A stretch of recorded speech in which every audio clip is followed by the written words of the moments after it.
එකමත් එක කාලෙක හරිම ලස්සන සරුසාර කැලෑවක චූටි කියලා හරිම දඟකාර වඳුරු පැටියෙක් හිටියා. අද චූටි අවදි උනේ අලුත් බලාපොරොත්තුවකින්. හැබැයි කැලෑවි කෑම හිඟ වෙලා. චූටිගේ බඩගින්නට හරිහැටි කෑමක් හොයාගන්න අද ලේසි උනේ නැහැ. එක පාරටම චූටි දැක්ක ගඟෙන් එහා පැත්තේ තියෙන පුදුම හිතන දෙයක්. ඒ තමයි රත්තරන් පාටින් දිලිසෙන අඹ පිරුණු රන් අඹ ගස. ඒත් එහා පැත්තට යන්නේ කොහමද? ගඟ මැද දරුණු කිඹුල්ලු පිරিলা. චූටි මොහතකට බය වුණා. හැබැයි චූටි කියන්නේ බුද්ධිමත් වඳුරෙක්. එයා කෙලින්ම ගියේ කිඹුල් රජා හම්බ වෙන්න. කිඹුල් රජතුමනි, මට අපේ රජතුමාගෙන් වැදගත් පණිවිඩයක් තියෙනවා.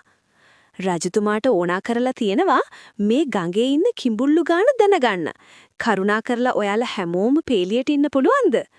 චූටිගේ කතාවට රැවටුණු කිඹුල්ලු හැමෝම ගඟ හරහා පාලමක් වගේ පේලියට සැකසුණා.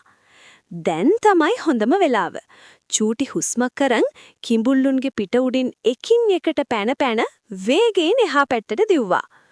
ජයග්‍රහණය. චූටි දැන් ඉන්නේ අර ලස්සන රන් අඹ ගස යට. අඹ ගෙඩිවල සුවඳ මුළු පලාතේම පෙතිරිලා.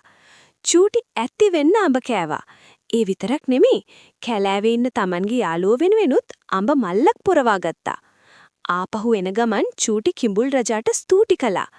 බලන්න රජතුමනි, මම ඔයාලට තෑග්ගක් කරන්න ආවා.